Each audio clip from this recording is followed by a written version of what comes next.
കവിഞ്ഞൊഴുകുമി അനുഗ്രഹം നിറഞ്ഞൊഴുകുമി അനുഗ്രഹം കവിഞ്ഞൊഴുകുമി അനുഗ്രഹം നിറഞ്ഞൊഴുകുമി അനുഗ്രഹം എൻ പാപവും ശാപവും ഒഴുകി ദൂരയാ ഞാൻ സൗഖ്യമാ നീതിയായ ദൈവ പൈതലാ യേശുവിൻ സ്വന്തമായി തീർന്നു ഞാൻ എന്നെന്നും. കവിഞ്ഞൊഴുകുമി അനുഗ്രഹം കവിഞ്ഞൊഴുകുന്ന അനുഗ്രഹത്തിലേക്ക് ഒരിക്കൽ കൂടെ ഏവർക്കും സ്വാഗതം. പ്രിയപ്പെട്ടവരെ, ഈ ബൈബിളിൻ്റെ ആകമാന സന്ദേശം മാനവജാതി സൃഷ്ടിതാവായ ദൈവത്തിൽ നിന്നകന്ന് അവൻ വീണുപോയതും ക്രിസ്തു മുഖേന അവനെ വീണ്ടെടുത്ത് വീണ്ടും പ്രകാശത്തിലേക്ക്, മഹത്വത്തിലേക്ക്, ഗ്ലോറിയിലേക്ക് അവനെ മടക്കിക്കൊണ്ടിരുന്നതാണ് ഈ ബൈബിളിൻ്റെ ആകമാന ഒറ്റ വാക്കിൽ പറഞ്ഞ അതാണ്. വീണുപോയ മനുഷ്യനെ നഷ്ടപ്പെട്ട ഗ്ലോറിയിലേക്ക് തിരിച്ചു കൊണ്ടുവരുന്നു. അതിനെക്കുറിച്ചാണ് ഇന്ന് നമ്മൾ പഠിക്കാൻ പോകുന്നത്. ഇന്നൊരു അത്ഭുത സാക്ഷ്യം, അടിപൊളി ഒരു സാക്ഷ്യം ഇന്നൊടുവിൽ നമ്മൾ കാണാൻ പോവാണ്. ഞാൻ ഈ പറഞ്ഞ മനുഷ്യനെ ഗ്ലോറിഫൈ ചെയ്യും, മനുഷ്യനെ മഹത്വത്തിലേക്ക് നടത്തുമെന്നൊക്കെ പറയുന്നത് ഈ ഭൂമിയിലും കൂടെ ഉണ്ട്. ഭൂമിയിൽ വെച്ചാണ് തുടങ്ങുന്നത്. ഒരു വ്യക്തിയുടെ സാക്ഷി എന്ന് കാണും. അത് മാനസിക രോഗിയായി ഈ കഞ്ചാവൊക്കെ വലിച്ച് മദ്യപിച്ച് ജീവിതം നശിപ്പിച്ച്, കുടുംബജീവിതം നശിപ്പിച്ച്, ഒടുവിൽ ഒരു റെയിൽവേ പാലത്തിനരികിൽ ഒരു കൊച്ചു കുടിൽ താമസിച്ച് അവിടെ വെച്ച് മാനസിക രോഗം വന്ന് ഭ്രാന്തന്മാരെ ഇടുന്ന സെല്ലിൽ 1 മാസത്തോളം കിടന്നിട്ടും വിടുതലില്ലാതെ തകർന്നൊരു വ്യക്തി ക്രിസ്തുവിലായപ്പോൾ തൻ്റെ ജീവിതം ചേഞ്ച്ഡായി. ഒരു അവിടെ തന്നെ മനുഷ്യന് ദൈവം കൊടുക്കുന്ന ഗ്ലോറി കാണാം. ക്രിസ്തുവിലായ ഒരു വ്യക്തിയിൽ എങ്ങനെയായി ഗ്ലോറി വരുന്നത്? യേശു ക്രിസ്തു ഈ ഭൂമിയിൽ വന്നത് ഒരു മതം സ്ഥാപിക്കാനല്ല. നമ്മൾ ഈ എപ്പിസോഡുകൾ കൂടെ പറയുന്നത് നമ്മൾക്ക് പറയുന്ന ഒരു വാക്കായിട്ട് ആരും എടുക്കരുത്. മതം സ്ഥാപിക്കാനല്ല, മനുഷ്യനെ ഗ്ലോറിഫൈ ചെയ്യാൻ. മനുഷ്യൻ ഗ്ലോറിയിലായിരുന്നു. ആദാമിനെ ദൈവം സൃഷ്ടിച്ചപ്പോൾ ഈ ബൈബിളിൻ്റെ ഉൽപ്പത്തി നമ്മൾ വായിക്കുമ്പോൾ അവന് ഇതുപോലൊരു വസ്ത്രം ആവശ്യമായിരുന്നില്ല. ദൈവത്തിൻ്റെ തേജസ്, ഗ്ലോറി, പ്രകാശം അവനെ ചുറ്റിയിരുന്നു. അതിനെക്കുറിച്ചാണ് എബ്രായ ലേഖനം 2-ാം അധ്യായത്തിൽ എബ്രായ ലേഖനകാരൻ പൗലോസ് ശ്ലീഹ പറയുകയാണ്. 8-ാം സങ്കീർത്തനത്തിൽ ഞാൻ നോക്കിയിട്ട് ഇങ്ങനെ വായിക്കുന്നത്, ദൈവം മനുഷ്യനെ തേജസ്സും ബഹുമാനവും കൊടുത്തു, സകലവും അവൻ്റെ കാൽ കീഴാക്കി. പക്ഷെ ഞാൻ നോക്കിയിട്ടിപ്പോൾ ഒന്നും അവന് കീഴ്പ്പെട്ടതായിട്ട് കാണുന്നില്ല. എന്നിട്ട് പറയാം, എന്നാൽ യേശുക്രിസ്തു താഴ്ച വന്നവനായി, ഗ്ലോറി നഷ്ടപ്പെടുത്തിയവനായി, മഹത്വമില്ലാത്തൊരു ശരീരത്തിൽ ഇവിടെ വന്ന ക്രൂശിലൂടെ കടന്നുപോയി വീണ്ടും തേജസ് തിരികെ പ്രാപിച്ചു. എന്നിട്ട് പറയുക, അനേകം പുത്രന്മാരെ തേജസ്സിലേക്ക് നയിക്കുവാൻ അവിടുന്ന് തേജസ് ഇല്ലാത്തവനായി, കഷ്ടാനുഭവങ്ങളിൽ തികഞ്ഞവനായി. യാക്കോബിൻ്റെ ലേഖനം പറയാണ്, എല്ലാ നല്ല ദാനവും തികഞ്ഞ വരവും പിതാവിൽ നിറങ്ങി വരുന്നു. സ്വർഗത്തിലെ ദൈവം നമ്മുടെ പിതാവാണ്, നമ്മുടെ പപ്പായ, എൻ്റെ നിങ്ങളുടെ അപ്പനാ. നന്മ ചെയ്യാനേ ഒക്കത്തുള്ളൂ. എന്നെ കേൾക്കുന്ന മാതാപിതാക്കൾ എന്നോടൊന്ന് പറഞ്ഞ്, നമ്മുടെ കുഞ്ഞുങ്ങൾ ഇനി അഥവാ നമുക്കെതിരെ പോയാലും തിന്മ ചെയ്യാൻ ഒക്കുമോ? അവരെ ഉപദ്രവിക്കാൻ പറ്റുമോ? ദൈവം നന്മ മാത്രമേ തരത്തുള്ളൂ. ദൈവത്തിന് സ്നേഹമുണ്ടെന്നല്ല തിരുവചനം പഠിപ്പിക്കുന്ന. ഗോഡ് ഈസ് ലവ് എന്ന ദൈവം സ്നേഹമാണെന്ന്. There is only love. സ്നേഹിക്കാനേ പറ്റത്തുള്ളൂ. അപ്പോൾ ആ ദൈവസ്നേഹത്തിൽ നമ്മൾ സ്നേഹിക്കുന്നവർക്ക്, നമ്മൾ ഏറ്റവും സ്നേഹിക്കുന്നവർക്ക് എന്നാ കൊടുക്കുന്നു? നന്മ കൊടുക്കും. അത് തരാൻ കർത്താവ് ഇങ്ങനെ ഒരുങ്ങിയിരിക്കുക. അതിൻ്റെ ഒരു മോഡലായ ഏദൻ തോട്ടത്തിൽ നമ്മൾ കണ്ടു.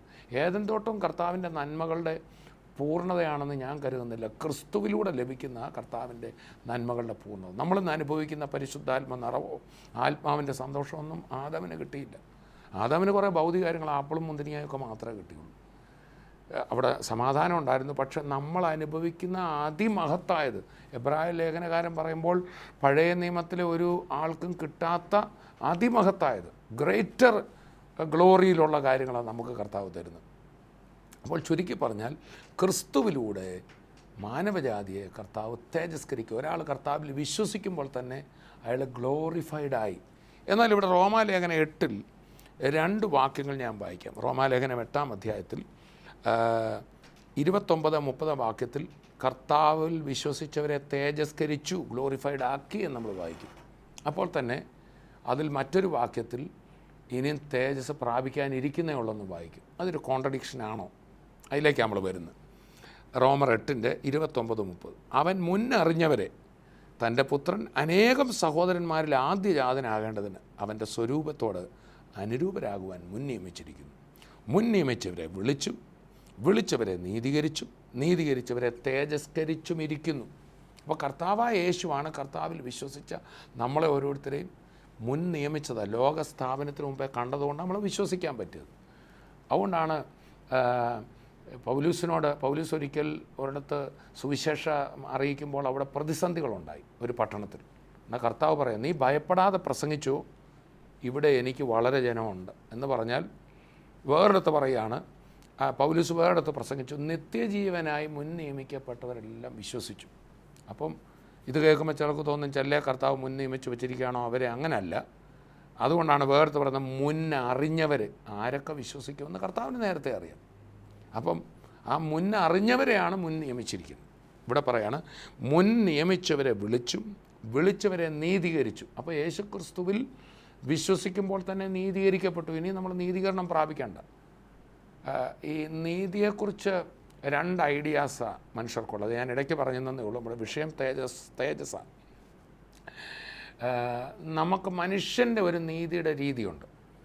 അതായത് ഞാൻ നല്ലതാണെങ്കിൽ ഞാൻ നീതിമാനാവും, എൻ്റെ നന്മ കൊണ്ട് നീതിമാനാകുക. പക്ഷേ ക്രിസ്തുവിൽ പറയുന്ന നീതി അതല്ല. തൻ്റെ നന്മ നമ്മുടെ മേൽ ആരോപിക്കുക.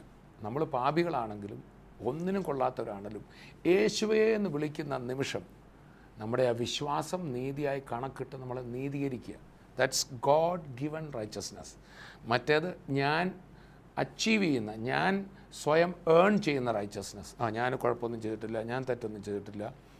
നമുക്കങ്ങനെ പറയാൻ ഒക്കത്തില്ല. ഒരു തെറ്റും ചെയ്തിട്ടില്ലെന്ന് പറയുന്ന സ്വയം പൂർണ്ണമായിട്ട് നീതികമാനാണെന്ന് പറയാൻ പറ്റുന്ന ആരെങ്കിലും ലോകത്തുണ്ടോ? ഒരു തെറ്റും എനിക്ക് വന്നിട്ടില്ല. ഒരു തെറ്റുമില്ലാതെ ദൈവസന്നിധി ചെന്നാൽ ഓക്കെ നീ കൊള്ളാം, കൈ തരും. ആരുണ്ട്? പറ്റത്തില്ല.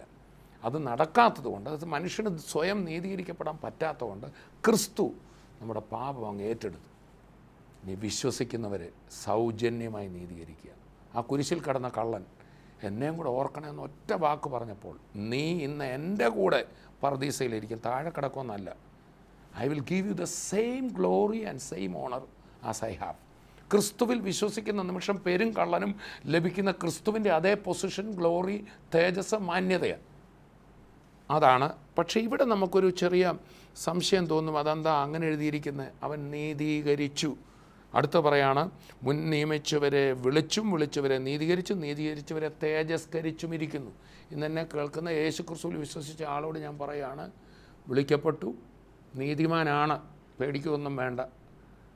മൂന്നാമത്തെ കാര്യവും തേജസ്കരിച്ച് കഴിഞ്ഞു. You are glorified. യേശു കർത്താവ് എന്നിലുണ്ടെന്ന് പറയാൻ ഉറപ്പുള്ളവരായി ഇത് കണ്ടുകൊണ്ടിരിക്കുമ്പോൾ തന്നെ അതൊന്ന് കൈപൊക്കിക്കും. നമ്മൾ യോഗത്തിനൊക്കെ കൈപൊക്കുന്ന പോലെ കൈപൊക്കിയോ? യേശു അകത്തുണ്ടോ? ഉണ്ടെങ്കിൽ യു ആർ ഗ്ലോറിഫൈഡ്. പക്ഷേ അതേ അധ്യായത്തിൽ റോമർ 8:18 പറയാണ്, നമ്മിൽ വെളിപ്പെടുവാനുള്ള തേജസ് വിചാരിച്ചാൽ ഈ കാലത്തിലെ കഷ്ടങ്ങൾ സാരമില്ല എന്ന് ഞാൻ എണ്ണുന്നു. ഒരിടത്ത് പറഞ്ഞു നമ്മൾ തേജസ്കരിക്കപ്പെട്ടിരിക്കുന്നു. ഇവിടെ പറയാണ് തേജസ് നമ്മളിൽ വെളിപ്പെടാൻ പോകുന്നേ ഉള്ളൂ. ഇതിവിടെ എന്തെങ്കിലും ഒരു കോൺട്രഡിക്ഷൻ ഉണ്ടോ? പരസ്പര വൈരുദ്ധ്യമുണ്ടോ? ഇല്ല. അത് നമ്മൾ മനസ്സിലാക്കണം. ഒരു വ്യക്തി കർത്താവായ യേശുക്രിസ്തുവിൽ വിശ്വസിക്കുമ്പോൾ അവൻ്റെ വീണ്ടെടുപ്പ്, അവൻ്റെ ഈ തേജസ്കരണം നടക്കുന്നത് നമ്മുടെ ആത്മാവിൽ. നമ്മുടെ വ്യക്തിത്വത്തിന് 3 ഭാഗങ്ങളാണ്: ശരീരം, ആത്മാവ്, നമ്മുടെ ദേഹി അഥവാ മനസ്സുൾപ്പെടുന്ന നമ്മുടെ 3ാമത്തെ ഭാഗം. അതിൽ നമ്മുടെ ശരീരത്തിൻ്റെ വീണ്ടെടുപ്പാണ് ഇനി നടക്കാൻ പോകുന്നത്. താഴോട്ട് വായിക്കുന്നു, നമ്മിൽ വെളിപ്പെടുവാനുള്ള തേജസ് എന്ന് പറഞ്ഞിട്ട് സൃഷ്ടി ദൈവപുത്രന്മാരുടെ വെളിപ്പാടിനെ ആകാംക്ഷയോടെ കാത്തിരിക്കുന്നു. അത് കർത്താവിൻ്റെ വരവിൽ നമ്മൾ പൂർണ്ണമായി ശരീരവും കൂടെ തേജസ്കരിക്കപ്പെടും. അതാണ് ഇവിടെ പറയുന്നത്. സൃഷ്ടി ദ്രവത്വത്തിൻ്റെ ദാസ്യത്തിൽ നിന്നുള്ള വിടുതലും ദൈവമക്കളുടെ തേജസ്സാകുന്ന സ്വാതന്ത്ര്യവും ദൈവമക്കൾ തേജസ്കരിക്കപ്പെടാൻ പോവുക പ്രാപിക്കും എന്നുള്ള ആശയോടെ മായയ്ക്ക് കീഴ്പ്പെട്ടിരിക്കുന്നു. മനഃപൂർവ്വമായിട്ടല്ല, അതിനെ കീഴ്പ്പെടുത്തിയവൻ്റെ കൽപ്പന നിമിത്തം അത്രയും. സർവ്വസൃഷ്ടിയും ഇന്നുവരെ ഒരുപോലെ ഞരങ്ങി ഈറ്റി നോവോടിയിരിക്കുന്നു നാം അറിയുന്നുവല്ലോ. ആത്മാവെന്ന ആദ്യദാനം ലഭിച്ചിരിക്കുന്ന നാമും നമ്മുടെ ശരീരത്തിൻ്റെ വീണ്ടെടുപ്പായ പുത്രത്വത്തിന് കാത്തുകൊണ്ട് ഉള്ളിൽ ഞരങ്ങുന്നു. ഈ വാക്യത്തിൽ നിന്ന് വ്യക്തമാണ്, ആത്മാവിൻ്റെ വീണ്ടെടുപ്പ്, ആത്മാവിൻ്റെ തേജസ്കരണമാകുന്ന ആദ്യദാനം ലഭിച്ചു കഴിഞ്ഞു. ഇനി കർത്താവായ യേശു വരുമ്പോൾ 1 യോഹന്നാൻ 3 പറയാൻ, അവൻ വരുമ്പോൾ നാം അവനെ പോലെ തന്നെ സദൃശന്മാരാവും. നമ്മുടെ വീണ്ടെടുപ്പ് നടക്കാൻ പോകുന്നു, നമ്മുടെ തേജസ്കരണം നടക്കാൻ പോകുന്നു. ചുരുക്കി പറഞ്ഞാൽ നമ്മുടെ ആത്മാവ് തേജസ്കരിക്കപ്പെട്ടു. Just like Jesus. അതോറിറ്റി ഉണ്ട്. പ്രതിസന്ധി കണ്ട് തളരരുത്. അടങ്ങട്ടെ എന്ന് പറഞ്ഞാൽ അടങ്ങും. അതിന് കീഴ്പ്പെടരുത്. അടക്കി വാഴണം. വീട്ടിൽ പ്രശ്നമായിരിക്കും, അവിടെ പോരാട്ടമാണ് ഇവിടെ പോരാട്ടം എന്ന് പറഞ്ഞുകൊണ്ടിരിക്കാനില്ല. നിങ്ങളുടെ അകത്തുള്ളവൻ ഈ ലോകത്തുള്ളവനേക്കാൾ വലിയവനാ. മഹത്വത്തിൻ്റെ പ്രത്യാശ ക്രിസ്തു, the glory with is all Gloria നമ്മുടെ അകത്തിരിക്കുന്നത്. സോ പ്രതിസന്ധി കണ്ട് നമ്മൾ ഭാരപ്പെടരുത്, അടങ്ങാൻ പറയണം. ആരും നമ്മളെ എന്തെങ്കിലും പറഞ്ഞാൽ ഉടനെ നിരാശപ്പെട്ട് അവരെന്നെ പറഞ്ഞെന്ന് പറഞ്ഞിരിക്കരുത്. അടക്കണം. അതിനെ അടക്കുന്ന അവനിട്ട് തല്ലു കൊടുത്തിട്ടല്ല, എതിര് പിടിച്ചിട്ടല്ല, അത് നമ്മളെ ബാധിക്കത്തില്ല. ക്രിസ്തു നമ്മുടെ അകത്ത് ഗ്ലോറിയിലിരിക്കുക. അങ്ങനെ ഒരു വ്യക്തിക്ക് ഇവിടെ ജയജീവിതം നയിക്കാനൊക്കത്തുള്ളൂ. ദൈവത്തിൻ്റെ മക്കളെ, ഇനി നമ്മളെ കർത്താവ് ചേർക്കാൻ വരും. നമ്മൾ പൂർണ്ണമായും ഗ്ലോറിഫൈഡ് ആകും. അന്ന് നമുക്കും ഇതുപോലൊരു വസ്ത്രം ആവശ്യമില്ല. പ്രകാശം നമ്മളെ ചുറ്റും. സോ ക്രിസ്തുവിലുള്ള ആ തേജസ്കരിക്കപ്പെട്ട ജീവിതം ഇവിടെ നയിക്കാൻ നമുക്ക് കർത്താവിൽ സമർപ്പിക്കാം. യേശുക്രിസ്തുവിൽ വിശ്വസിക്കുമ്പോൾ ലഭിക്കുന്ന ആ ഗ്ലോറി നമ്മളിനി കാണാൻ പോകുന്ന മാനസിക രോഗിയായിരുന്ന സഹോദരൻ്റെ മുഖത്ത് ക്രിസ്തു വന്നപ്പോൾ ഹൃദയത്തിലും ഉള്ളിലും മുഖത്തും വന്ന മാറ്റം നമ്മൾ കാണാൻ പോവുക.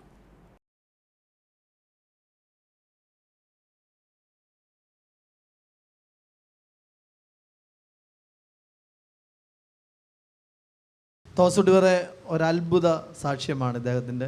നാളുകൾക്ക് മുമ്പ് ഈ സഹോദരൻ മദ്യപാനത്തിനും മയക്കുമരുന്നിനും അടിമയായി. അങ്ങനെ ഇദ്ദേഹം മാനസിക രോഗിയായി. എറണാകുളത്തുള്ള കടവന്ത്ര ഒരു ഹോസ്പിറ്റലിൽ ഇദ്ദേഹത്തെ 1 മാസം പൂട്ടിയിട്ടിരിക്കുക റൂമിൽ. അങ്ങനെ തൻ്റെ ഭാര്യ ഉപേക്ഷിച്ചു പോയി. 2 മക്കളുണ്ട്. വീടിൻ്റെ അവസ്ഥ വളരെ മോശമാണ്. ഇദ്ദേഹത്തിൻ്റെ പിതാവ് വിഷമദ്യം കഴിച്ച് മരിച്ച ഒരു വ്യക്തിയാണ്. ഞാനൊരു ശാപം പിടിച്ച ഭവനത്തിൽ ഒരാളാണ്. എറണാകുളം ഡിസ്ട്രിക്റ്റിൽ കടുങ്കമംഗലം എന്ന് പറയുന്ന സ്ഥലത്ത് ഒരു റെയിൽവേ ട്രാക്കിലെ ഒരു ചെറിയ കുടിലാണ് എൻ്റെ ഭവനം. അങ്ങനെ ആയിരിക്കുന്ന സമയത്ത് ഞാൻ വളരെ ചെറുപ്പം മുതൽ തന്നെ അപ്പച്ചൻ്റെ സ്വഭാവം എനിക്കുമുണ്ടായിരുന്നു. ഞാൻ 12 വയസ്സ് മുതലേ പുക വലിക്കുമായിരുന്നു. 18 വയസ്സായപ്പോൾ തൊട്ട് ഞാൻ മദ്യത്തിന് അടിമയായിരുന്നു. അപ്പച്ചൻ മദ്യം മാത്രമേ കഴിക്കത്തുള്ളായിരുന്നു. ഞാൻ നാളുകൾ കഴിഞ്ഞപ്പോൾ മദ്യപാനം കൊണ്ട് മാത്രം ലഹരി മതിയാകാതെ വന്നപ്പോൾ ഞാൻ കഞ്ചാവ് ഉപയോഗിക്കാൻ തുടങ്ങി. അങ്ങനെ ഞാൻ കഞ്ചാവിനും മദ്യത്തിനും അടിമയായി. എനിക്ക് രാവിലെ എഴുന്നേറ്റ് ഒരു ഗ്ലാസ് ചായ കുടിക്കണമെങ്കിൽ ഗ്ലാസ് എടുക്കാൻ വയ്യ, കൈ ഇങ്ങനെ വിറയ്ക്കുമായിരുന്നു. അത്ര മദ്യപാനത്തിന് ഞാൻ അടിമയായി മാറി. അങ്ങനെ 21-ാമത്തെ വയസ്സിൽ ഞാൻ എൻ്റെ ഭവനത്തിൽ നിന്ന്, ഞാൻ പല പ്രാവശ്യം എൻ്റെ വീട്ടിൽ നിന്ന് നാട് വിട്ട് പോകുമായിരുന്നു. അങ്ങനെ 21-ാമത്തെ വയസ്സിൽ വീണ്ടും ഒരു നാട് വിട്ട് പോക്ക് നടത്തി. ആ നാട് വിട്ടു പോക്കിൽ ഞാൻ മറ്റൊരു സ്ഥലത്ത് ജോലിയോടുള്ള ബന്ധത്തിൽ ഒരു ഭവനത്തിൽ ചെന്നുപെട്ട് അവിടെ നിന്ന് ഒരു കുട്ടിയെ വിവാഹം കഴിക്കുവാൻ ഇടയായിത്തീർന്നു. അങ്ങനെ നാളുകൾ കഴിഞ്ഞപ്പോൾ ഞാൻ മദ്യപാനവും മയക്കുമരുന്നിൻ്റെ ഉപയോഗം മൂത്ത് എനിക്ക് മദ്യമില്ലാതെ ജീവിക്കാൻ വയ്യാതെയായി. അവസാനം ഞാനൊരു മാനസിക രോഗിയായിട്ട് മാറി, ഭ്രാന്തനായിട്ട് മാറി. എൻ്റെ ഭാര്യയെ വളരെയധികം ഉപദ്രവിക്കുമായിരുന്നു. എന്നെ ആർക്കും, ആ നാട്ടിൽ ആർക്കും എന്നെ ഇഷ്ടമില്ലായിരുന്നു. എൻ്റെ വീട്ടുകാർക്ക് ആർക്കും എന്നെ ഇഷ്ടമില്ലായിരുന്നു. കാരണം എന്നെ ഇഷ്ടപ്പെടാനായിട്ട് ഒരു ക്വാളിറ്റിയും എനിക്കില്ലായിരുന്നു. അതുകൊണ്ട് തന്നെ എന്നെ ആർക്കും ഇഷ്ടമില്ലായിരുന്നു. അങ്ങനെ ഇരിക്കുന്ന സാഹചര്യത്തിൽ ഞാൻ എൻ്റെ ഭാര്യയായിട്ട് പ്രശ്നമുണ്ടാക്കി, വഴക്കുണ്ടാക്കി, അവളെ ഉപദ്രവിച്ച് ഞാൻ അവിടെ നിന്ന് വീട്ടിലേക്ക് പോരുവാനിടയായിത്തീർന്നു. അങ്ങനെ എൻ്റെ ഭാര്യയും ഞാനും തമ്മിൽ വിവാഹബന്ധം വേർപെടുത്തുവാനിരിക്കുന്ന സമയത്താണ് ഞാൻ എൻ്റെ ഭവനത്തിൽ വരുമ്പോഴാണ് എൻ്റെ ഭവനത്തിൽ ഈ കാര്യങ്ങളൊക്കെ നടക്കുന്നത്.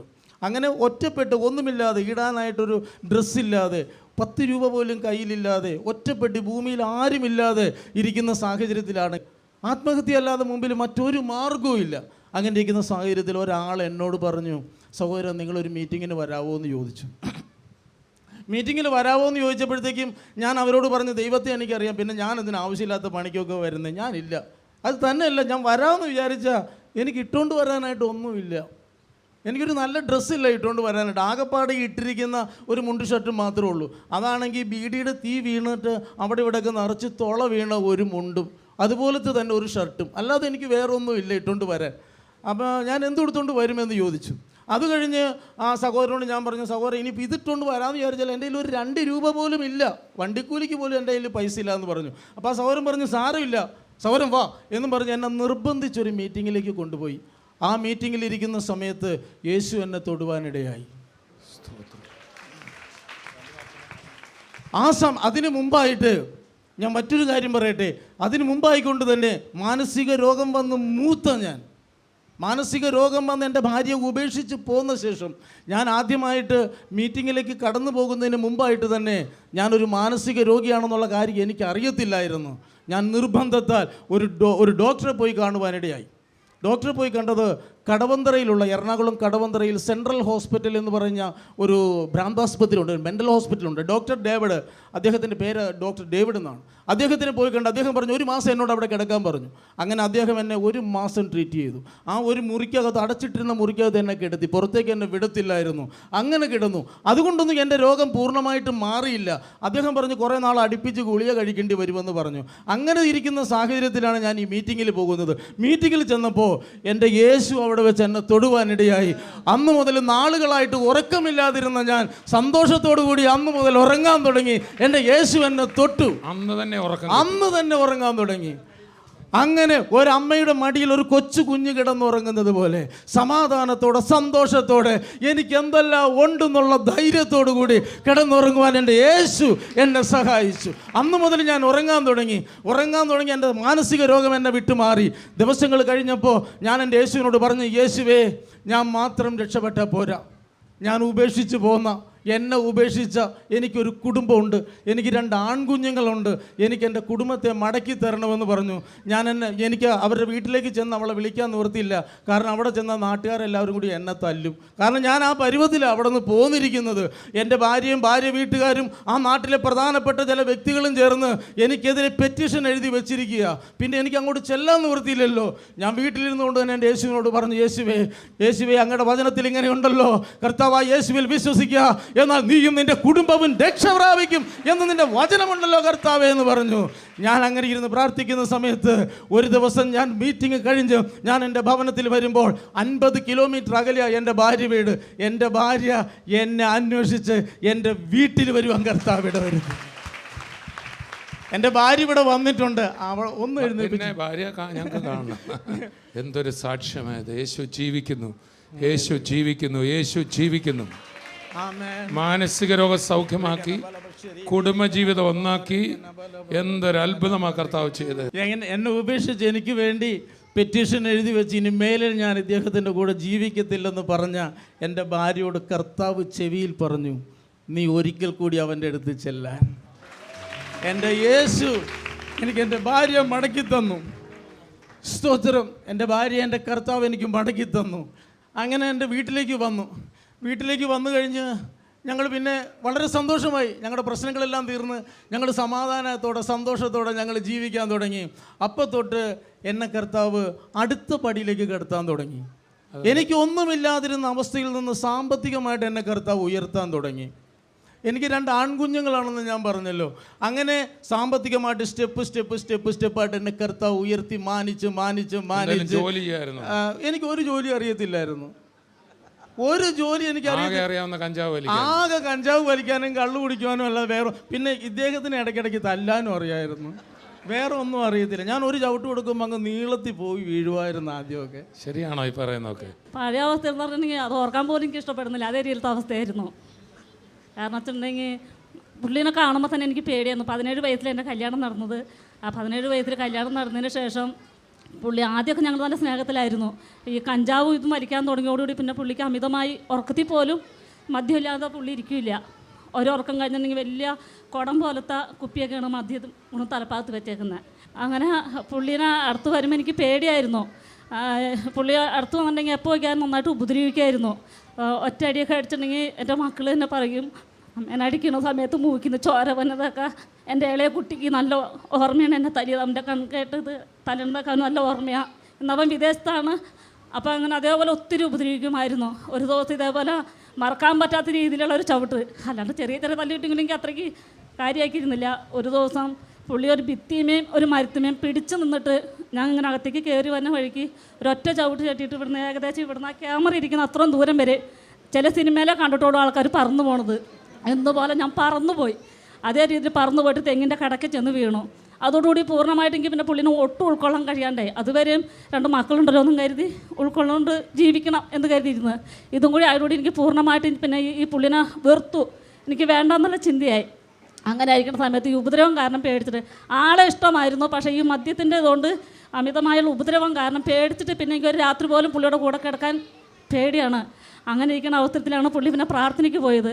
പക്ഷേ അതുകൊണ്ട് ഞാൻ പ്രാർത്ഥനയ്ക്ക് ആദ്യം പോയിരുന്നില്ല. പിന്നെ അതിൻ്റെ പുള്ളിയുടെ മാറ്റം കണ്ടതിന് ശേഷം ഇതാണ് ജീവിക്കുന്ന ദൈവം എന്ന് എനിക്ക് മനസ്സിലായി. ആൾക്കാരുടെ മനസ്സ് മാറ്റാൻ കഴിയുന്ന ദൈവം ഉണ്ടെന്ന് മനസ്സിലാക്കിയത് അതിനുശേഷമാണ് ഞാൻ യേശുവിനെ രക്ഷകനെ തിരിച്ചെന്ന് ഞങ്ങളുടെ കുടുംബം സന്തോഷത്തോടെ ആയിരിക്കുന്നു. ഭൂമിയിലെ സ്വർഗമായിട്ട് ഞങ്ങളുടെ ഭവനം കഴിയുന്നു. ഹല്ലേലൂയ. അതുപോലെ തന്നെ എൻ്റെ ഭാര്യ മടങ്ങി വന്നു. ഞങ്ങൾ പിന്നെ എൻ്റെ യേശുവിനെ അറിഞ്ഞ അന്ന് മുതൽ ഇന്ന് വരെ ഞാൻ എൻ്റെ ഭാര്യ ഒരു ദിവസം പോലും പിരിഞ്ഞിരുന്നിട്ടില്ല. പിരിയണ്ട,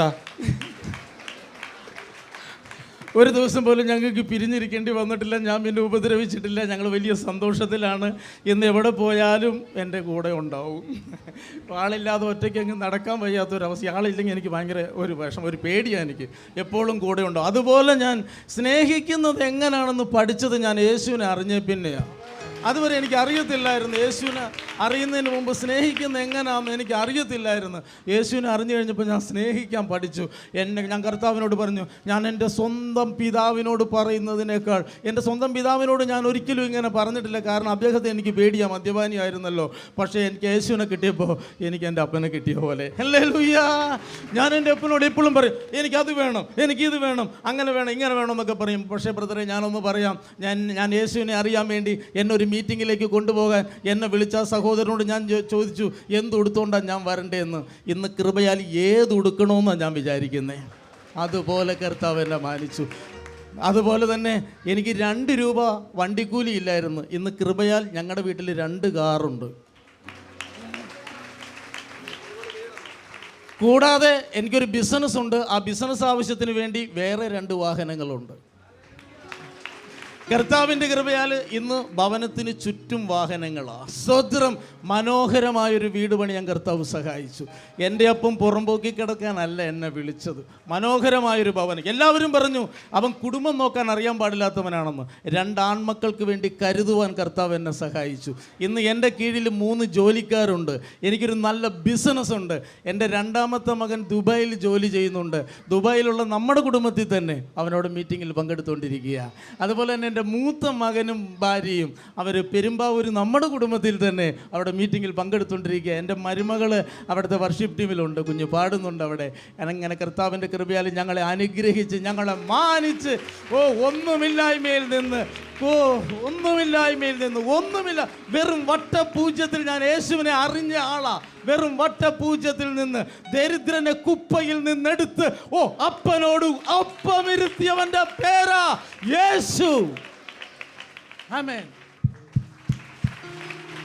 എല്ലാവരും ഒന്ന് എഴുന്നേറ്റ് കർത്താവിന് നന്ദി പറഞ്ഞു. യേശു ക്രിസ്തുവിൽ വിശ്വസിച്ച നിങ്ങൾ തേജസ്സാകത്തിരിക്കുന്നു. ചുറ്റുപാടുമൊക്കെ ഇരുട്ടായിരിക്കും, അതിനെ കണ്ട് ഭയപ്പെടരുത്. നോക്ക്, നമ്മുടെ പ്രിയ സഹോദരനെ ഇന്ന് ഒരു ശുശ്രൂഷകനാക്കി.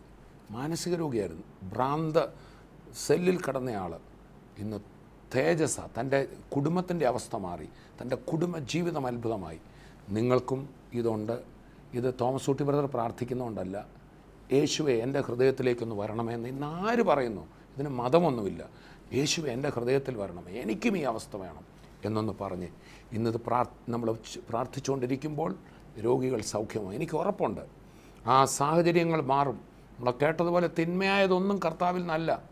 ദൈവത്തിന് നിങ്ങളെക്കുറിച്ചുള്ള ആഗ്രഹം അനുഗ്രഹമാണ്. സാമ്പത്തിക അനുഗ്രഹം, കുടുംബസന്തോഷം, ആരോഗ്യം, നിത്യജീവൻ്റെ പ്രത്യാശ എല്ലാം കർത്താവ് തരാൻ ആഗ്രഹിക്കുക. സംശയിക്കേണ്ട. ഇന്ന് വന്നിരിക്കുന്ന പ്രതിസന്ധി ദൈവത്തിൽ നല്ല പിശാചാത് ഇറങ്ങിപ്പോകാൻ പറയണം. ആ ദാരിദ്ര്യം പൈശാചികമാണ്, ഇറങ്ങിപ്പോകാൻ പറയണം. നിങ്ങളുടെ അകത്ത് വിശ്വസിക്കുമ്പോൾ ആ ഗ്ലോറി ഉണ്ട്, ആ ഗ്ലോറിയിൽ കൽപ്പിക്കണം.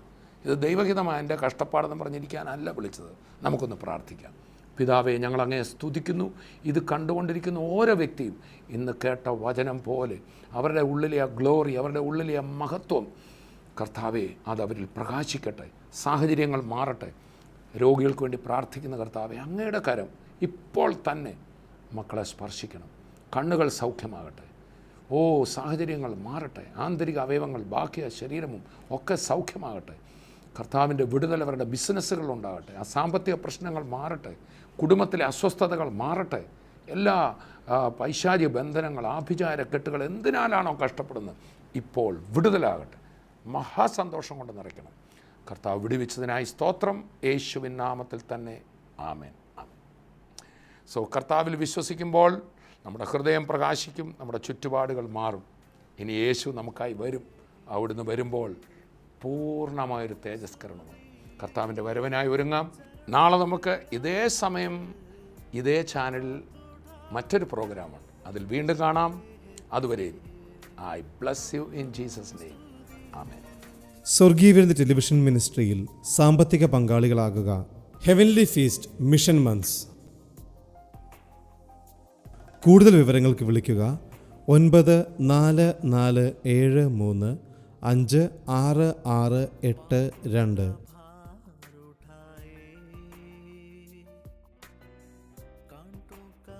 വരൂ, യേശുവിനായി സുവിശേഷത്തിനായി വിതറാം, വാരി വിതയ്ക്കാം. TV പ്രേക്ഷക സംഗമവും വിടുതൽ ശുശ്രൂഷയും ആലപ്പുഴ ജില്ലയിലെ ചെന്നിത്തലയിൽ ജൂലൈ 10 വെള്ളി. ശുശ്രൂഷ രാവിലെ 10-ന് Saint Peter's Marthoma parish hall, Kallumoodu junction, Chennithala. TV പ്രേക്ഷക സംഗമവും വിടുതൽ ശുശ്രൂഷയും ആലപ്പുഴ ജില്ലയിലെ അമ്പലപ്പുഴയിൽ ജൂലൈ 11 ശനി. ശുശ്രൂഷ രാവിലെ 10-ന് ഐശ്വര്യ ഓഡിറ്റോറിയം. TV പ്രേക്ഷക സംഗമവും വിടുതൽ ശുശ്രൂഷയും ആലപ്പുഴ ജില്ലയിലെ വീയപുരത്ത് ജൂലൈ 31 വെള്ളി. Athira DD auditorium. ശുശ്രൂഷകൾ രാവിലെ 10-ന്.